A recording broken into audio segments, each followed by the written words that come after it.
As I mentioned in my previous interviews, wherever I've given interviews, that I'm going to retire right after the World Cup, and today was our last game, and I'm retiring from ODI cricket.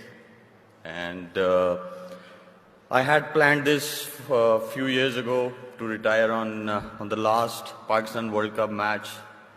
I'm sad that I'll be leaving format of cricket I once loved, but happy that I'll have more time to spend with my family. This will also allow me to focus on T20s. I would like to thank some of the most important people whose support and backing helped me through these 20 years of international cricket. Starting with the players I shared dressing rooms with, all the coaches I have under, my friends and family, the media, my sponsors, the Pakistan Cricket Board and Pakistan Sports Board. But most importantly, my fans, who I love you all. Thank you.